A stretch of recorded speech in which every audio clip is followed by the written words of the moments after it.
Covia. Ela é médica psiquiatra e também diretora e coordenadora do Centro Sullivan do Brasil, aqui em Ribeirão Preto. Eu agradeço também a oportunidade de poder conversar sobre esse assunto tão rico, né? Carlinhos Caparelli, muito prazer, obrigado por você atender o nosso pedido. Eu fico muito feliz por isso. A gente vai falar com a presidenta, como ela gosta de ser chamada, da Casa da Mulher, a Adria, de Ribeirão Preto. Tudo bom, Adria? Boa tarde para todas vocês. Rádio Unaerp. Experimente.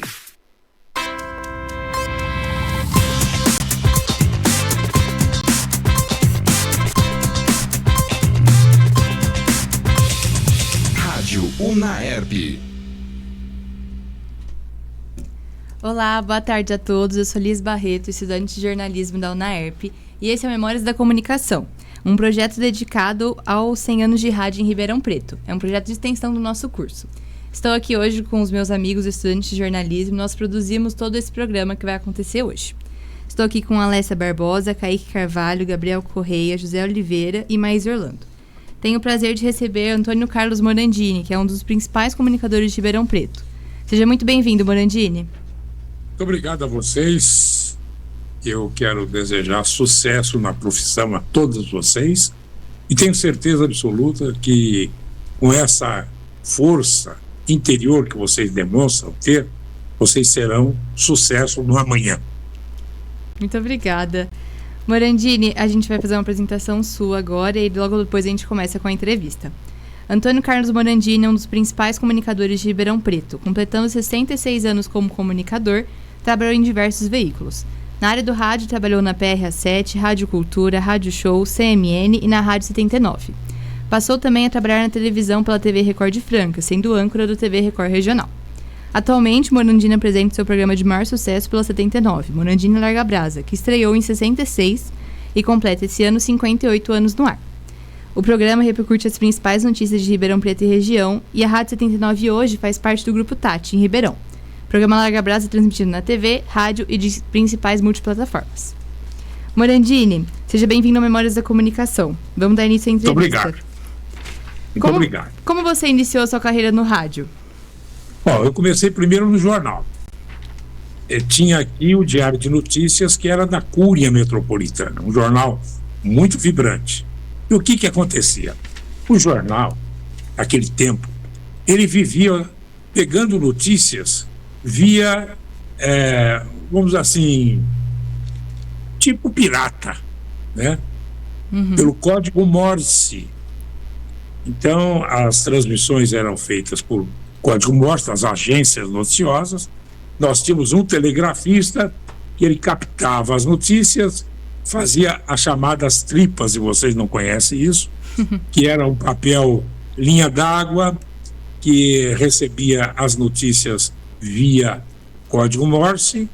E aí o que acontece? Eles pegavam e deixavam de colocar as preposições, os artigos, e nós, que éramos estagiários, comecei lá com 13 anos de idade, eu fazia a colocação dos artigos, preposições, para ir para o jornal no dia seguinte. E fazia uma coluna estudantil no Diário de Notícias. Você vai desenvolvendo esses trabalhos e a tinta entra no sangue, né? Não sei se é o cádmio e o chumbo que entra no sangue, ou a notícia que entra dentro de você, e você começa a se entusiasmar. E aquele tempo, só para vocês terem uma ideia, não tem celular, não tinha nada. O que nós tínhamos? Tínhamos o Jornal de São Paulo, que chegava aqui no dia seguinte ao da notícia, às 12 horas. A via Anhanguera era de terra, batida.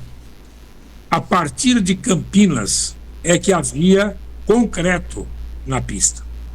Então, ou você ia de trem pela Mujana, que tinha que fazer uma baldeação em Campinas, porque a bitola era mais larga em Campinas, ou você aguardava o ônibus chegar, que era no dia seguinte, 2 ônibus da Cometa e do Expresso Brasileiro, que traziam de São Paulo. Tinha um grande, vamos dizer, grande jornal falado Tupi, do Corifeu de Azevedo Marques, do Gonçalo Parada, do qual fiz parte como correspondente, depois de muito tempo, e que o pessoal ficava aguardando a notícia. E o Diário de Notícias fez um convênio com a Rádio Brasiliense, e o que ele fez? Às 11h20 da noite, quando você já havia recebido todo o noticioso das várias transmissões por código Morse, etc., a gente pegava, pelo telégrafo, a gente pegava e lia a notícia no Diário de Notícias no ar. Era furo, porque você só ia saber essa notícia no dia seguinte. Então fomos fazendo assim alguns anos, fazendo esse tipo de comunicação e também escrevendo para o jornal. E aí você passa a disputar com os colegas as manchetes. Nós aguardávamos, porque o editor ele não dava a entender qual seria a manchete. Então nós ficávamos até às 5 da manhã, quando o jornal ia para rodar nas máquinas, certo? E eles eram feitos em linhas de níquel-cádmio e depois compostos. Então a gente só ia saber a manchete no dia seguinte. Então nós ficávamos até às 5 da manhã aguardando sair as notícias para depois a gente comemorar no barzinho, etc., quem foi o campeão. Depois, quando nós estávamos no tiro de guerra, a gente brigava pela manchete e ficava até às 5 esperando sair quem é que havia ganho a principal manchete do jornal, e saímos dali e íamos por tiro de guerra direto. Nesse meio de tempo, eu deixei de fazer o Diário de Notícias no ar e fui contratado pela antiga PRA7, que hoje é o Sistema Clube. Naquele tempo era PRA7. Se não foi a primeira, uma das primeiras rádios do interior do país. Grande rádio, o senhor José da Silva Bueno, ele quem elaborou o projeto de todo o contexto do prédio da rádio. Era coisa incrível. E tinha artistas que foram para a Globo. Por exemplo, não sei se vocês sabiam, que o Boni, junto com o Edivaldo Pacote, que eram os comerciais da Clube naquele tempo, o Boni mesmo que tocou a Globo, eles saíram daqui, como a Maria Augusta de Matos. Maria Augusta de Matos foi responsável pela contratação de grande parte do elenco da Globo que fazia as novelas. Saiu daqui de Ribeirão Preto. O Salgadinho, que fazia o Salgadinho na Globo, Rogério Cardoso, ele veio para Ribeirão Preto aqui. Moacir Franco começou a ser cartazista do Cine São Jorge e fazia esquetes na PRA7. Então a gente foi sendo desenvolvido no jornalismo dentro desse aspecto, sempre procurando dar notícia. A gente fazia de unha encravada a caspa no cabelo. O que quer dizer isso? Você fazia de tudo, programa às suas ordens, jornal noticioso, fazia tudo que você pensar. Eu tinha um programa naquele tempo que chamava PRA 7-7. Pegava notícia, política. Eu dormia na delegacia praticamente. Quase que eu ia para a delegacia e ficava lá pegando notícia. Não tinha boletim, não. Era direto lá. E depois da Clube, onde nós tivemos muitas vitórias jornalísticas, etc., eu fui contratado pela Rádio Cultura, que era que estava em primeiro lugar. E tínhamos aí ícones do jornalismo, Fuad Cassis, Jovino Campos, Wilson Alveri, Sebastião Porto e tantas outras pessoas, jornalistas e radialistas. E eu fui também um deles. Eu tinha um programa que era pela manhã, que chamava De Homem para Homem. Bom, aí eu fui contratado depois pela 79, que era o ícone das rádios em Ribeirão Preto. E lá eu fiquei de 1966, dia 10 de maio, até hoje.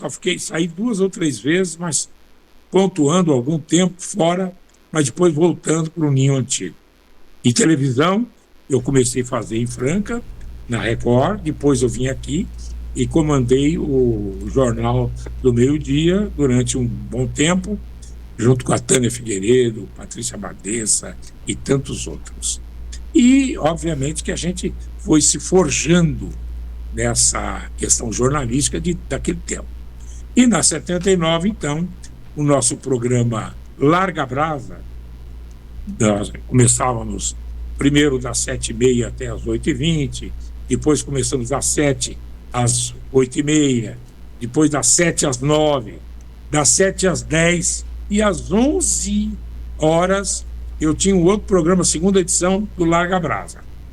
Eu tinha os chamados mini-repórteres, que eram os meninos dos bairros, que eram maravilhosos, sem vício, sem nada, vinham e te contavam o que aconteceu no bairro.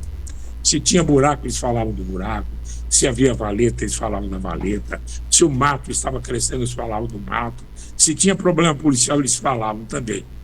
E quem vinha nesse tempo e frequentava o nosso programa, além de outros que foram bem depois no jornalismo e radialismo, o Heraldo Pereira, que hoje está na Globo.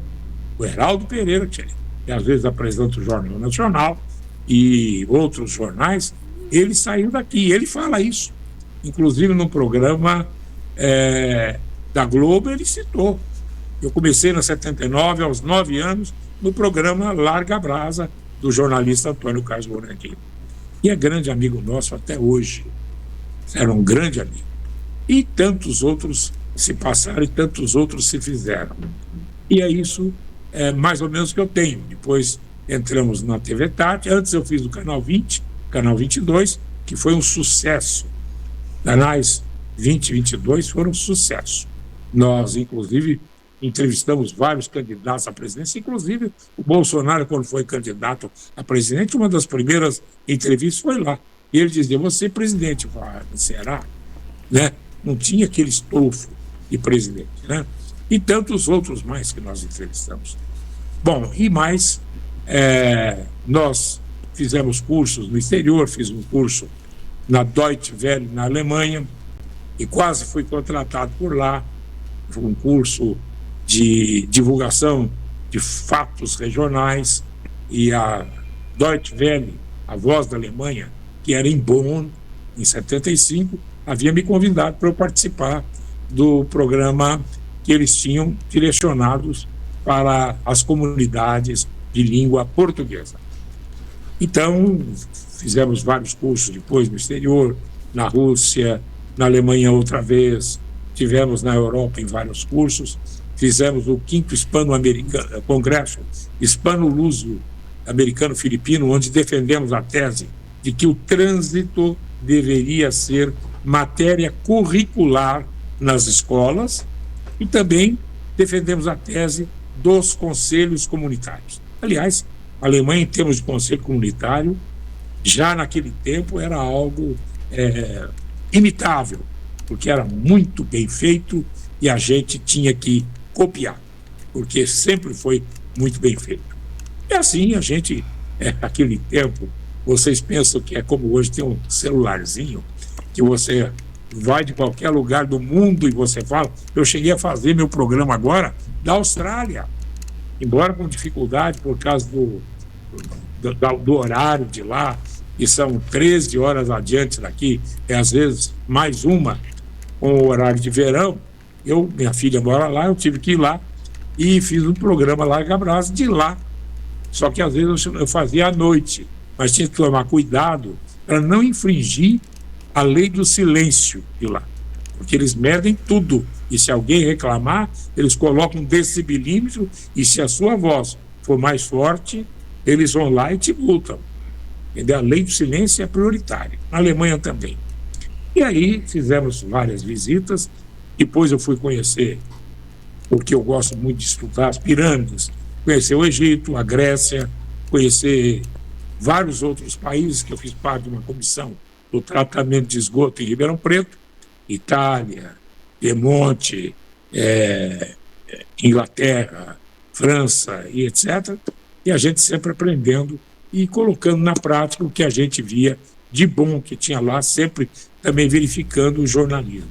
Passamos pelos momentos difíceis de 64, quando houve um movimento militar e nós tínhamos que dosar o que falávamos, porque senão nós éramos chamados junto a alguém que tinha por essa missão regrar o que se falava, o que não se falava, e passamos por esse momento e não queremos voltar, nem por uma da esquerda, nem por lado da direita.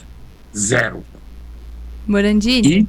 Fala. Ai, desculpa te interromper, a gente tá... Não, à vontade. É muito importante a gente saber a sua linha do tempo, assim, a linha do tempo que você está traçando, porque a gente está fazendo um programa histórico da rádio em Ribeirão. Então, todas as informações estão colaborando para a nossa entrevista e está sendo muito rico. Posso interromper com uma pergunta? Pois não. Qual foi... Você começou no jornal, aí depois você falou que foi para PRA7, certo? Sim. Você tem algum momento marcante que você lembra com carinho da PRA7? Tem vários. Você consegue citar um que você considera mais importante? Olha, eu tenho alguns de pessoas que eram procuradas pela polícia que se recorriam a mim para se entregar à polícia. E sabiam que comigo eles iam pagar a sua pena, mas não iam ser maltratados. Vários deles, né? E fora outras coisas. Por exemplo, naquela época, na PRA7, houve um fato bem definido. Uma das primeiras grandes reportagens que eu fiz. O Tesouro de Serra Azul. Em Serra Azul, um pedreiro e o dono de um bar estavam procedendo a uma reforma. E num fogão a lenha, o pedreiro encontrou um tinteiro, um tinteiro daqueles tempos francês, e dentro dele havia um bilhete que dizia que em tal lugar assim, assim, assado, havia um tesouro.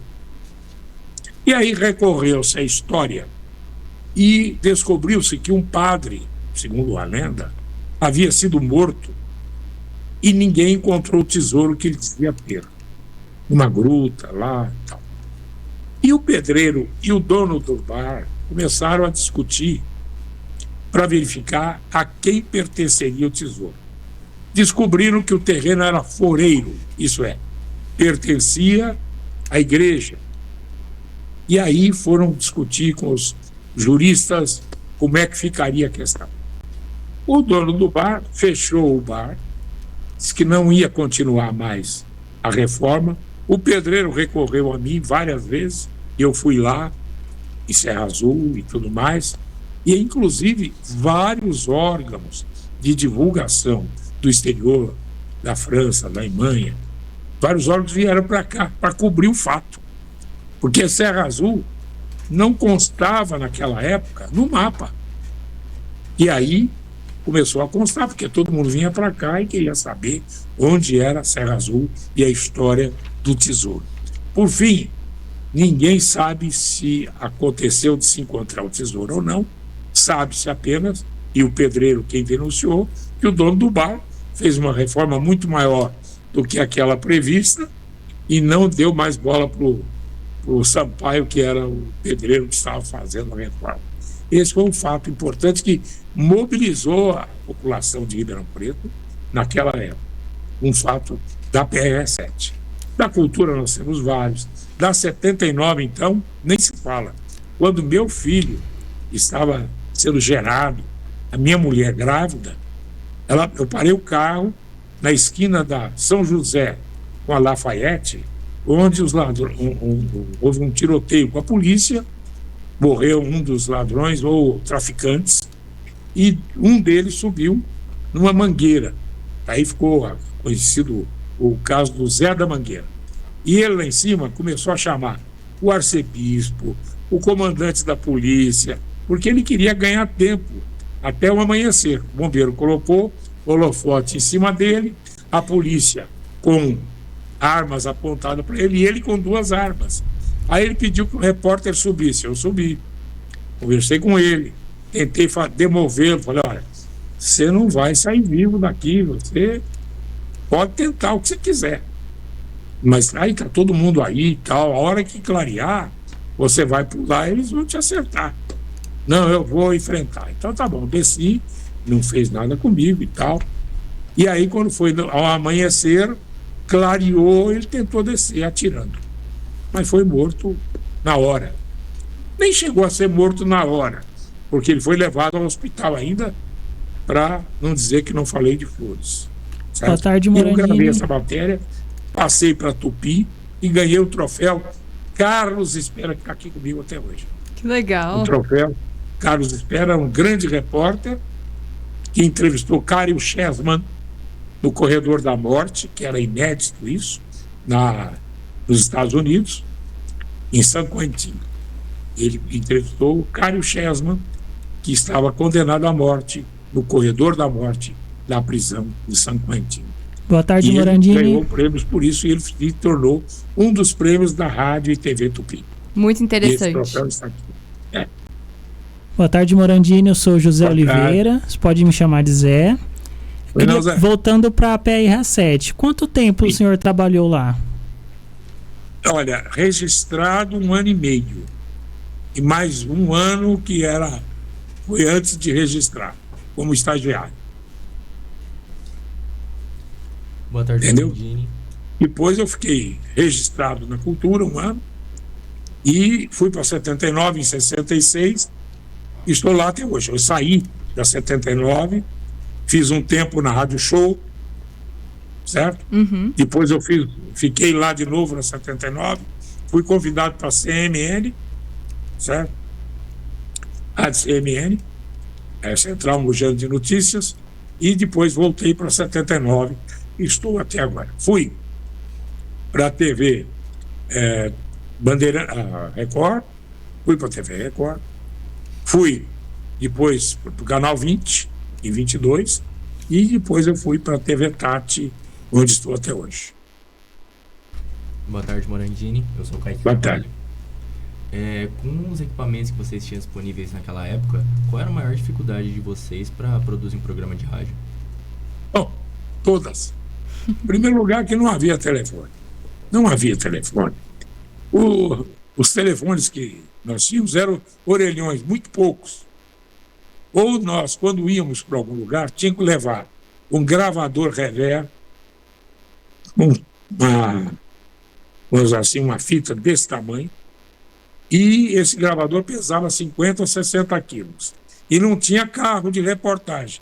Nós tínhamos que pegar o ônibus da Cometa aqui. Antes era o ônibus da Cometa. E a gente ia até o local onde íamos fazer a reportagem, e lá tínhamos que pedir para as pessoas próximas, se tivesse um telefone, para a gente jampear o jacaré, um conector, para poder transmitir de lá para a rádio a notícia direto, ao vivo. Certo? Chegamos a entrar 30 vezes num dia em edições extraordinárias dessa forma, com todo sacrifício. E não tinha telefone fácil. Quando você encontrava um orelhão, era uma bênção. Agora, depois é que chegaram o gravadorzinho geloso, que era italiano, elétrico, e posteriormente um gravador espetacular, que faria sucesso até hoje, um Philips holandês. Som ótimo, não quebrava, a pilha durava. E você podia, inclusive, fazer montagem na fita de uma forma especial para você poder cortar abertura, encerramento, etc. Era maravilhoso. Um som, olha, não sei se Wi-Fi, Hi-Fi, né? Wi-Fi é hoje, Hi-Fi. É mesmo. É muito interessante, né, saber desde o começo do rádio. E agora, trazendo um pouquinho da Rádio Cultura, a gente gostaria que você falasse qual que era o seu programa de maior destaque lá na Rádio Cultura, como que era a programação. Bom, eu tinha um programa chamado De Homem para Homem. Era o tipo larga-brasa que eu tenho hoje, e que eu fazia apontamentos na política, na polícia e comentários. E tinha um quadro em que era o comentário, que era a opinião da rádio.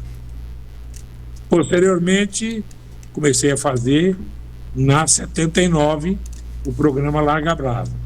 E por que Larga Brasa? Porque aquele tempo, quando o Roberto Carlos começou a fazer suas músicas, ele falava, é uma brasa, mora, etc. Então, nós emendamos aí, Larga Brasa, mora. Ou Larga Brasa, mora, Andini. Nossa, que legal, a gente não sabia dessa origem. Muito bom.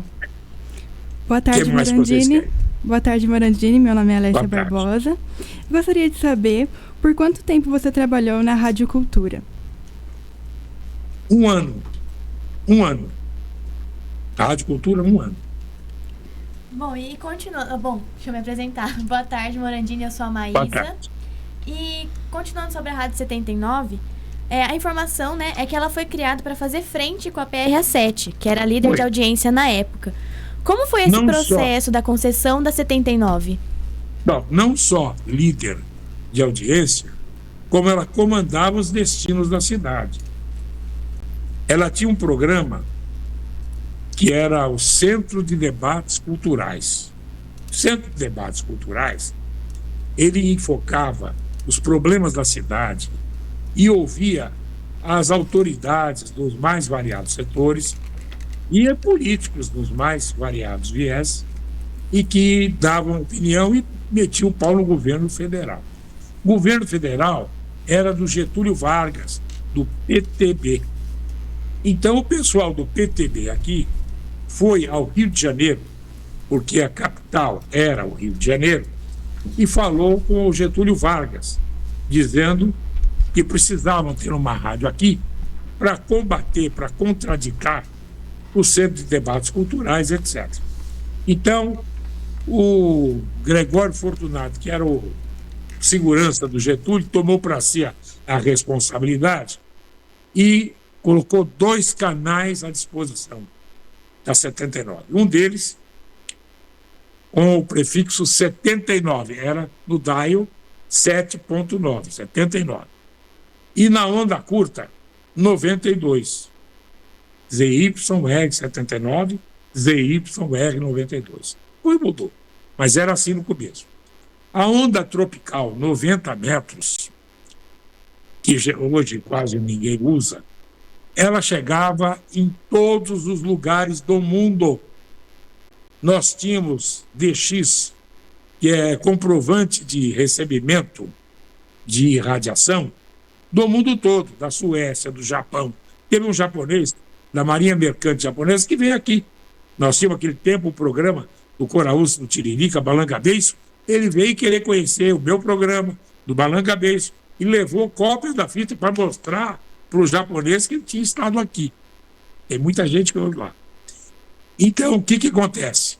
Isso tudo era porque nós tínhamos um canal livre internacional pela Convenção de Genebra. Em 75, eu dei uma entrevista à Deutsche Welle, a rádio, a voz da Alemanha, e naquela oportunidade o Zé Júlio da Costa Silva gravou em Ribeirão Preto a minha entrevista pela onda curta, que era potentíssima na Alemanha. E radiou, e eu ouvi essa entrevista lá pela onda tropical, 90 metros. Entendeu? Então era uma rádio que tinha uma potência. No Amazonas, nós tínhamos penetração muito grande.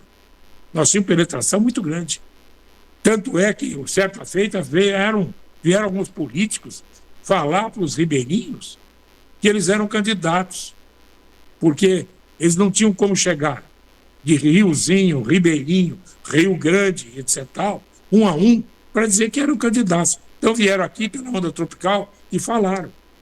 Então vocês imaginem o que é a potência dessa rádio. E aí foi a opção PRA7 79. E a 79, no meu programa, chegou a ter 80% de audiência. Foi um orgulho meu. Aquele tempo fechava o comércio. E eu tinha um programa chamado Do Outro Lado da Vida. Do Outro Lado da Vida. Boa tarde, era um programa que ia aos sábados, às 18 horas.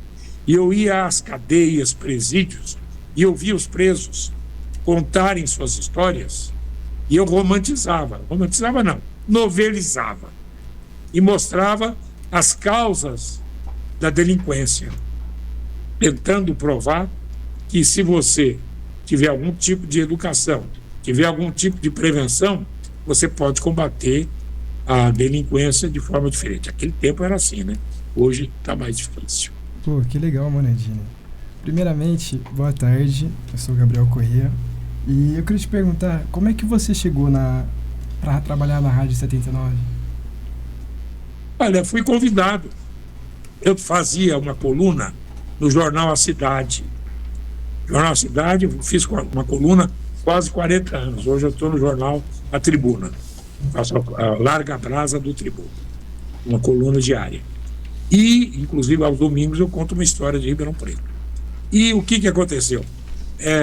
O senhor Horácio Lopes de Camargo foi um ícone do jornalismo em Ribeirão Preto, dono e jornalista do jornal A Cidade. Um dia ele me chamou. O Morandini, o Otávio, está aqui, esse aqui, Otávio de Souza Silveira, ele é diretor da 79, ele precisa de um repórter, e ele quer você. Eu dei todas as suas características e ele quer contratá-lo. Eu falei, perfeito, só que eu tenho que dar satisfação pessoal da cultura e vou para lá. E fui. E olha, foi num dia que era comemorado o Dia das Mães, e uma homenagem à mãe de Welson Gasparini, que era o prefeito. Começamos no domingo e na terça-feira já começamos o programa. Então, estou aqui até hoje, quer dizer, saí, fiquei 1 ano na Rádio Show, fiquei mais uns 2 anos na Rádio CMN, voltei para 79 e estou muito bem. Obrigado. Chegou agora, a gente está aqui na Rádio Naerp, entrevistando o Antônio Carlos Morandini, um dos maiores radialistas da nossa região. Essa entrevista faz parte do Memórias da Comunicação, um projeto de extensão do curso de jornalismo dedicado nessa temporada aos 100 anos de rádio em Ribeirão. Perfeito. Morandini, como que era a programação da Rádio 79? A programação da Rádio 79 era pela manhã, logo cedinho, 5 horas, com o Padre Barroso, marcou época em Ribeirão Preto, junto com Salvador Catanante. Os dois faziam o rádio tipo... E onde começaram também os irmãos Lourenço e Lorival, certo? Eles começaram pequenininho lá, novinhos. E hoje estão até hoje, com 80 e tantos anos, cantando por aí pelo Brasil inteiro e arrastando multidões. E era pela manhã o compadre Barroso, depois vinha uma descarga de publicidade, e 7h20 eu começava o programa no meio da publicidade, ia até as 8h20 primeiro. Depois eu fui até as 8h30, até chegar das 7 até 9h30, das 7 às 9h30.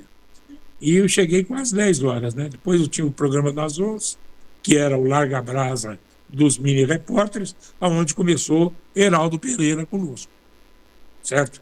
Heraldo Pereira tem aí até a foto dele, certo? E nessas viagens para o exterior, cheguei a entrevistar o Pelé, foi maravilhoso, humilde, brasileiro. Quando eu falei que era brasileiro, ele nos abraçou e falou para os assessores dele, lá, o segurança, meu Brazilian Friend, my Brazilian Friend. E acabou. Nós queríamos correr para tentar fotografar e tal, papapá. E falou, não, calma, esse é Heraldo Pereira. Calma que o Brasil é nosso. Calma que o Brasil é nosso. E nos deu uma entrevista. Lá na Alemanha eu entrevistei Günter Grass, Prêmio Nobel de Literatura. Naquele tempo foi com o livro O Linguado, Günter Grass. Entrevistei muitas pessoas nesse Brasil de meu Deus. Muitas pessoas. E por fora também, nos outros países também, por onde eu passei, eu entrevistei.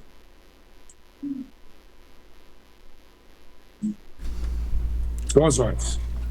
Ontem completou 60 anos do início do golpe militar de 64 e eu queria fazer uma pergunta referente ao Larga Brasa, que estreou 2 anos depois o golpe.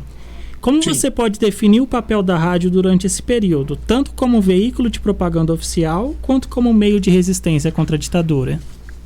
Olha, você não tinha como fazer resistência, né? Mas você tinha como driblar, certo? Certa feita, houve uma punção meningocócica de uma criança no meio de um hospital infantil, em que, por conta disso, 15 crianças faleceram com meningite.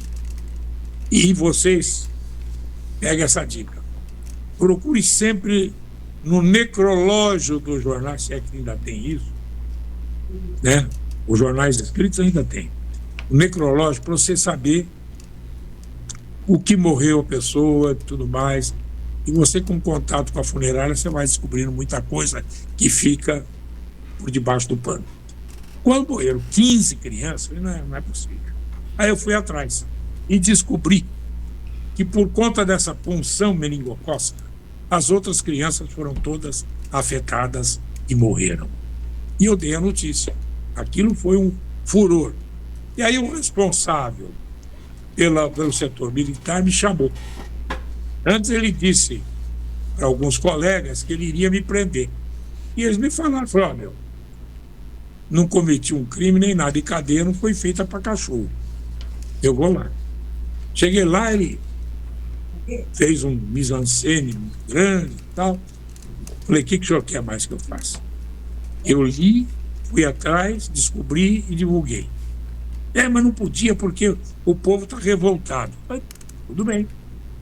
Vou fazer diferente. Tudo que chegar para mim agora, eu mando a pessoa aqui para o senhor.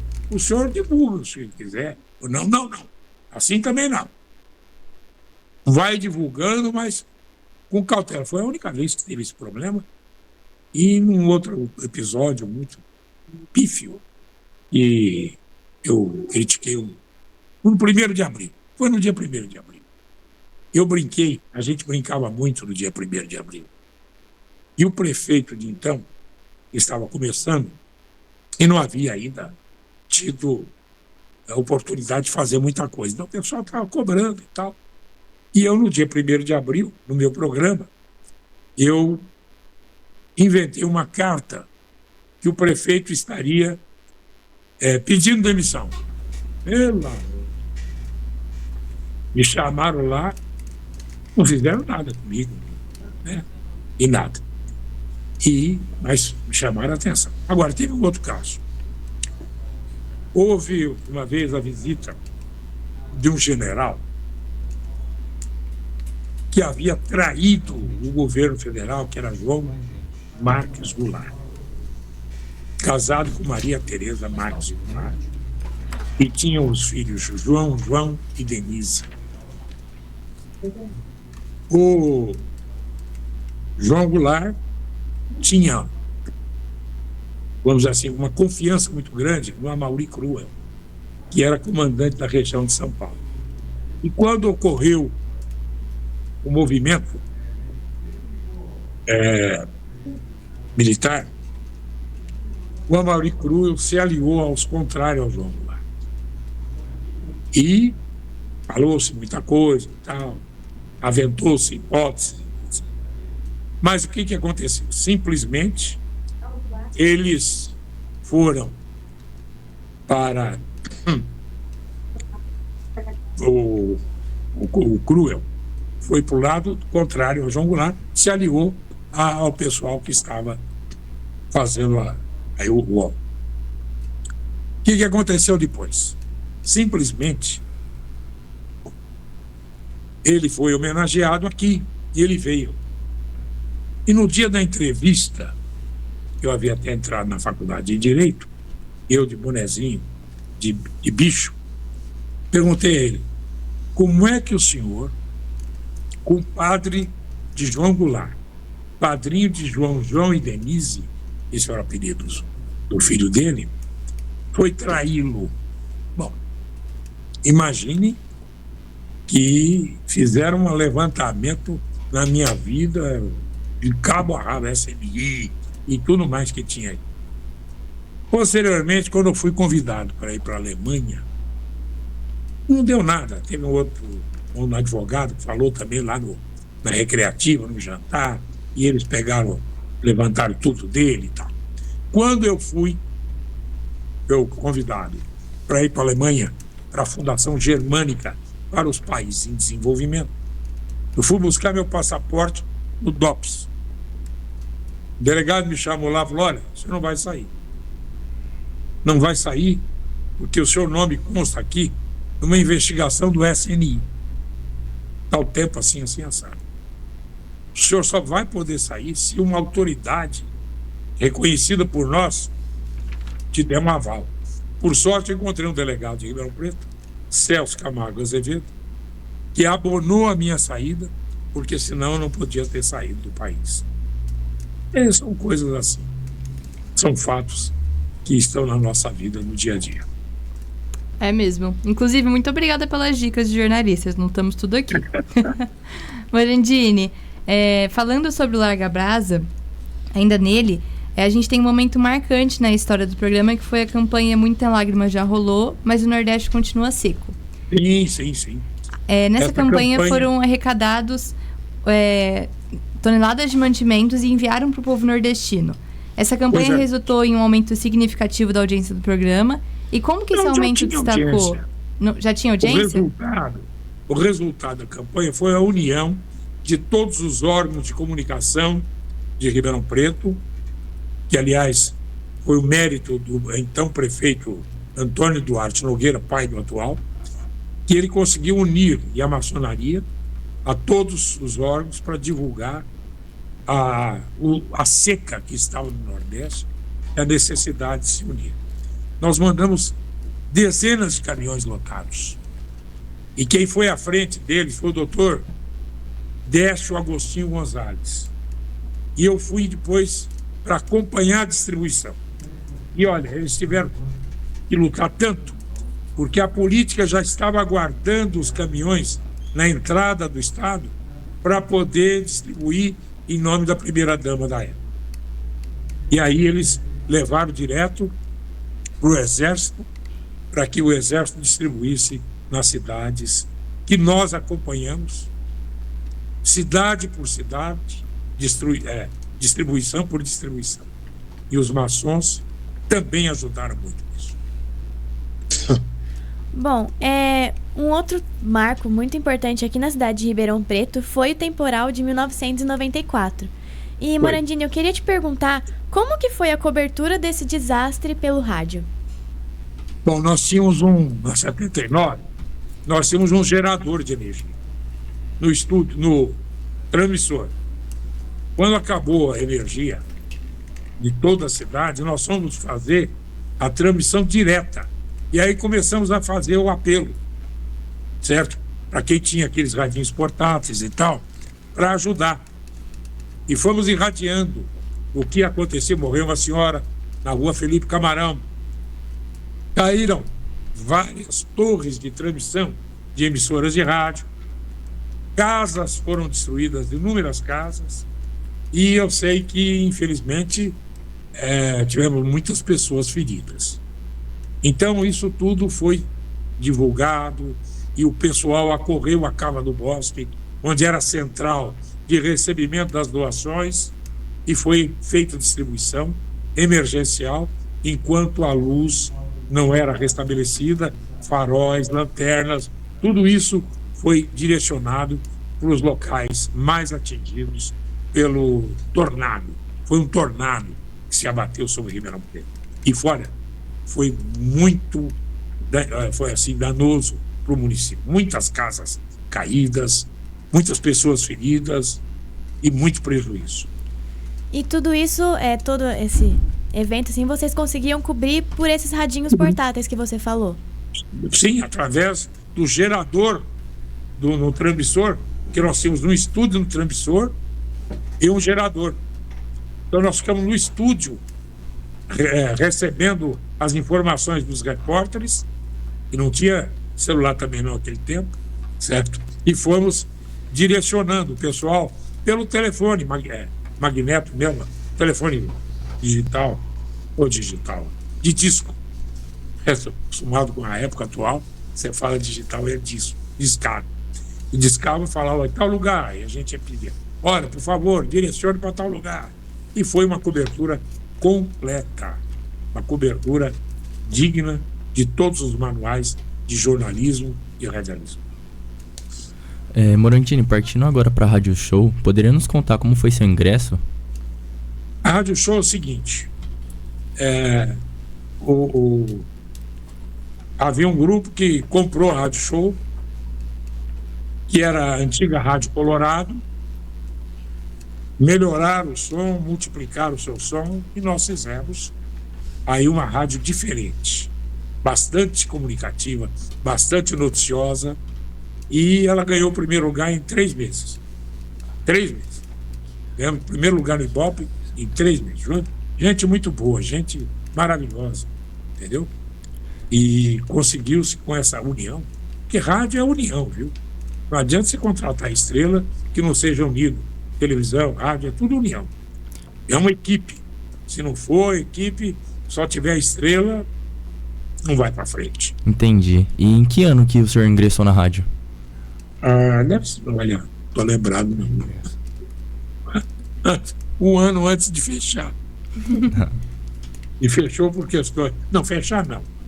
Se transformou em rádio evangélica à época. 2 anos, quase 2 anos.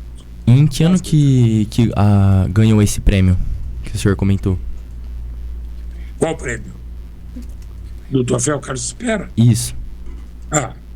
Foi lá para 1970, 72, por aí.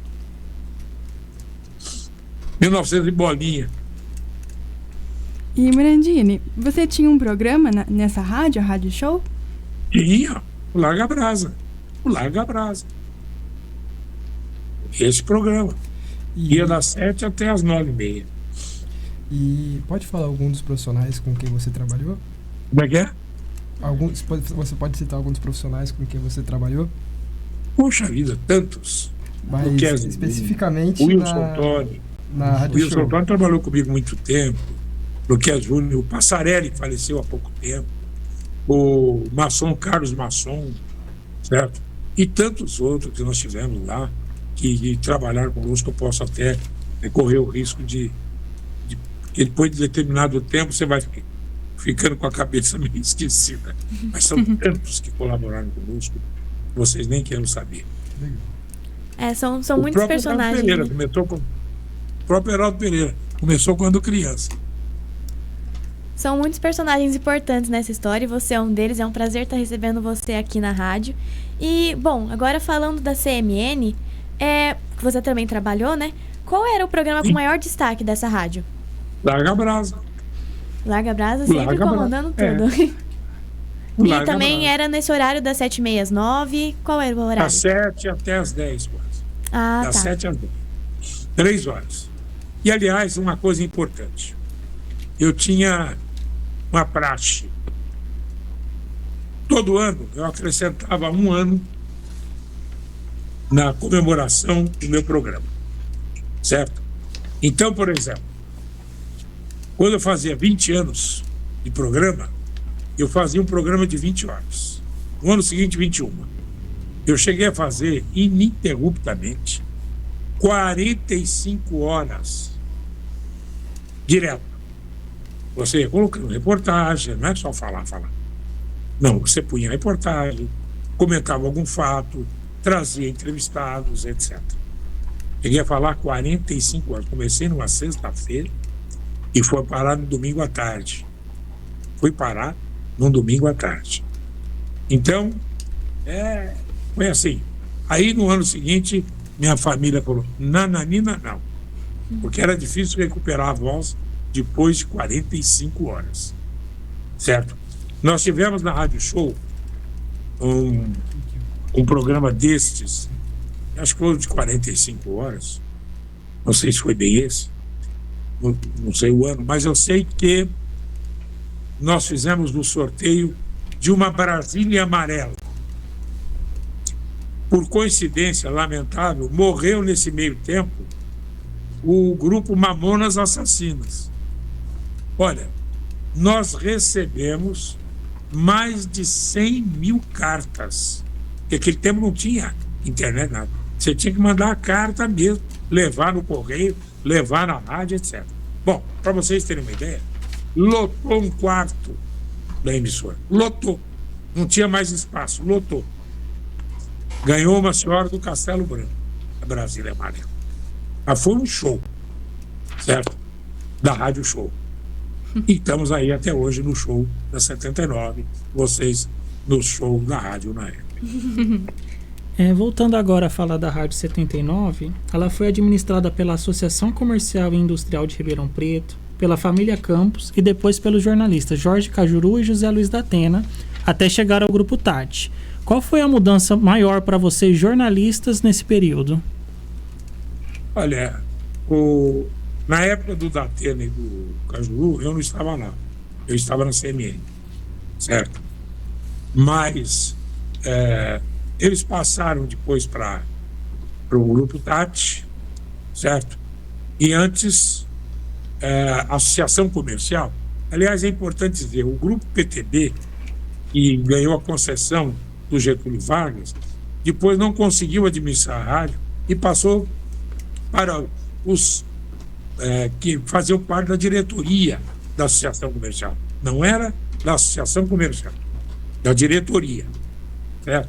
E eles, então, depois venderam para nós, funcionários. Nós não sei se vocês sabem das questões trabalhistas, mas naquele tempo nós não éramos optantes. Não tinha esse fundo de garantia por tempo de serviço. Você ia trabalhando e a partir de 10 anos você era estável, tinha uma série de direitos. O Grupo Silvio Santos tentou comprar a 79 e eles verificaram que os direitos trabalhistas eram maiores do que o valor que eles iam pagar para a rádio.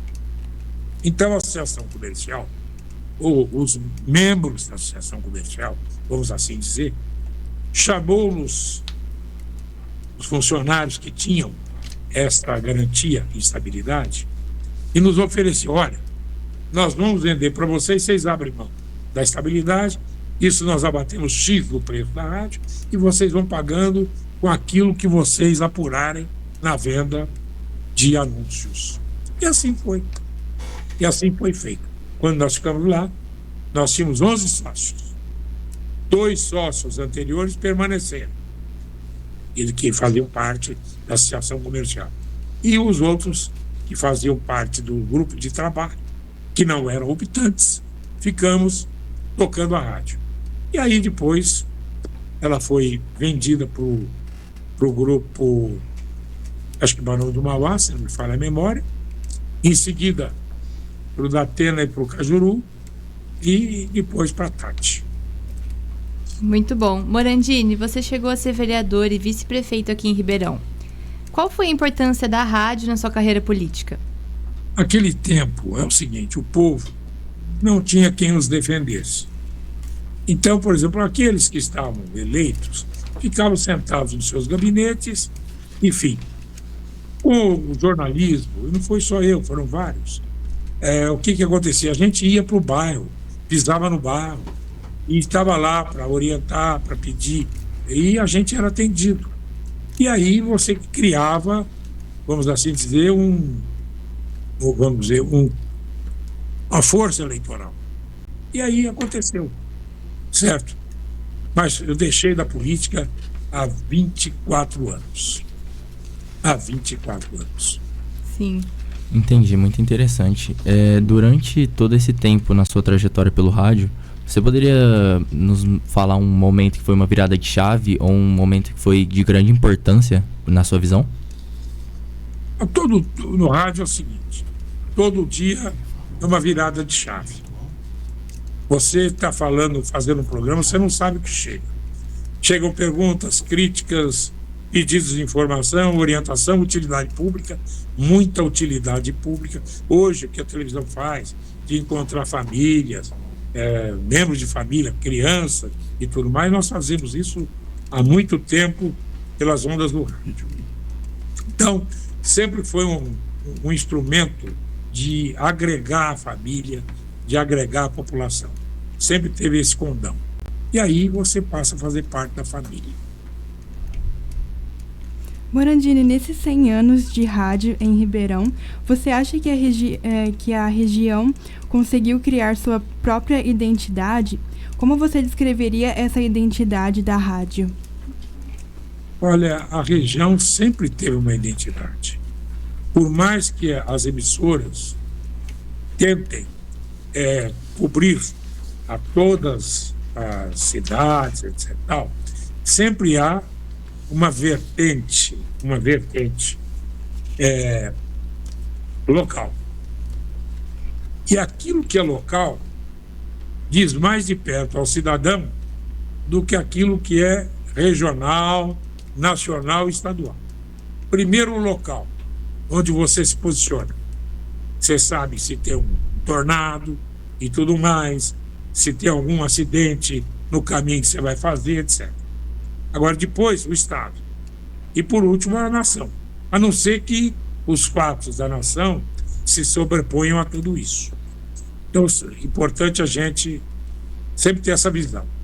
As questões locais são muito importantes para os moradores da cidade. E se a cidade tiver, vamos dizer assim, extensão regional, para aqueles que convivem e vivem na troca de informações comerciais, estudantis, etc., isso vai fazer interesse para eles.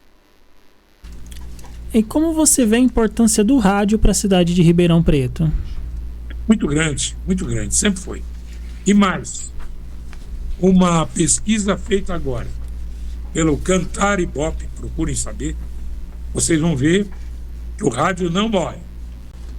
Porque o rádio, a televisão, você precisa estar atento à imagem e som. O rádio não.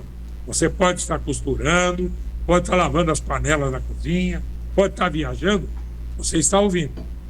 Então o rádio vai ter sempre uma importância muito grande. Televisão terá importância. E vejam que com a internet a TV está perdendo a sua força. Agora o rádio não. O rádio não está. E segundo o Cantar Ibope, 87% das pessoas acham, pesquisadas, que o rádio não vai morrer. Bom, agora, durante a nossa pesquisa, né, você nos forneceu algumas imagens importantes da sua carreira, né, de momentos importantes que marcaram a sua história. O Andrei vai colocar aqui a primeira foto. Você poderia nos contar, né, um pouco sobre cada momento, o que foi para você cada momento nessas fotos? Vida Alves foi quem se tinha na história como a que deu o primeiro beijo na televisão. Deu beijo no galã Walter Foster. E ela disse a mim, numa entrevista, que Walter Foster, antes de dar o beijo nela, foi até sua casa pedir permissão ao seu marido para dar o beijo na Vida Alves. Muito legal. A próxima foto é essa. Você poderia nos contar um pouquinho também sobre ela? Juliana Malaguti, que trabalha conosco até hoje, e Saulo Gomes, falecido. Trabalhamos muito juntos em inúmeras reportagens. E sempre foi um orgulho, uma honra trabalhar com ele. Aí, se não me engano, é o palhaço Biriba. Biriba é um ícone de Ribeirão Preto. As crianças da minha época que tinham que ir ao circo dele. Ele rodava a cidade toda. Ele ia e era uma pessoa maravilhosa. Sempre com bons conselhos, sempre com boas orientações para as crianças. Como palhaço, era um ícone em Ribeirão Preto. E conhecido por todos. Morandini, você poderia nos falar uma reportagem do Saulo Alves? Do Saulo Gomes? Isso, Saulo Alves. Saulo Gomes. Isso, Gomes, perdão. Outra campanha fizemos juntos. Uma campanha que, vamos dizer assim, mobilizou o estado de São Paulo inteiro. Ele na TV Tupi e eu na 79. Que foi a campanha para o hospital do pênfigo foliáceo, a pedido do Chico Xavier, lá de Uberaba. Fizemos a campanha, vários caminhões saíram daqui e a população de Uberaba lotou a avenida praticamente a avenida, que é do Rio Grande até Uberaba, certo? A estrada todinha lotada para recepcionar aquilo que Ribeirão Preto e o Estado de São Paulo encaminharam para a dona Aparecida, falecida, e que era dona do hospital do Pênfigo Foliáceo. Morandini, boa tarde, bom início de noite, Gil. né? Aqui é Gil Santiago e eu estou fazendo uma participação aqui, na verdade, para agradecer a sua presença mais uma vez com a gente. Ô, Gil, você precisa agradecer. Compartilhar. Você sempre foi parceiro, amigo. Sim, compartilhar essas histórias com a gente, ou seja, a história do rádio de Ribeirão Preto, né? E esse é o objetivo desse nosso projeto, é esse registro histórico. Parabéns, parabéns. Isso é importante. Para quem pensa que o rádio está morrendo, não. Estão esses jovens aí querendo saber e se aprimorar, fazendo um tipo de vamos dizer, uma coleção de fatos históricos e fotografias e tudo mais que vocês estão fazendo há muito tempo. É a memória do nosso rádio, Morandini. Mais uma vez, muito obrigado por ceder seu tempo precioso para a gente e principalmente seu conhecimento, né? Essa experiência que você traz e que faz parte da história do nosso rádio. É o meu agradecimento a você. Eu aqui agradeço, Gil. Você é uma pessoa que tem formado, vamos dizer assim, muitos jornalistas competentes, e você sabe disso. Estão por aí na grande imprensa, fruto do seu trabalho. Não é aquela história de dar um papel, é a história de fazer com que o jovem se aprimore. Principalmente, eu sei do seu trabalho, que tenha ética, que é muito importante no jornalismo e no radialismo. Ótimo. Forte abraço, meu amigo. Fique bem. Outro para você, querido. Morandini. Muito obrigado. Oi. Agradecendo de novo o seu tempo, por nos ter dado tantas dicas como jornalista, como radialista. Agradecer também por você ter fornecido tantas informações para o nosso projeto. Foi realmente um prazer ter você aqui com a gente. Muito obrigada. Um abraço para vocês. Eu a quem agradeço. Obrigada. Esse foi Memórias da Comunicação com Antônio Carlos Morandini. Eu sou Liz Barreto. Eu sou a Alessia Barbosa. Eu sou o Kaique Carvalho. Eu sou o José Oliveira. Eu sou o Gabriel Corrêa. E eu sou Maísa Orlando. E você está ouvindo a Rádio Naerp. Agradecimentos especiais ao Leonardo Rabelo, Gustavo Arsêncio, Andrei Violante e Gil Santiago. Obrigada a todos os ouvintes e até o próximo programa. Acompanhe as redes sociais da rádio e continue com a nossa programação. Obrigada, Morandini. Abraço. Você acompanhou mais uma transmissão da Rádio Unaerp. Audiovisual, Andrei Violante. Assistência, Leonardo Rabelo e Leonardo Gibelli. Coordenação, Gil Santiago. Música, informação, prestação de serviço. Rádio Unaerp. A Rádio Unaerp dá voz à sociedade. Estamos recebendo hoje na Rádio Unaerp a advogada e coordenadora da Comissão de Diversidade Sexual da OAB de Ribeirão Preto, Letícia Duarte Hernandes. Eu gostaria de parabenizar a iniciativa de vocês. E para isso eu trago aqui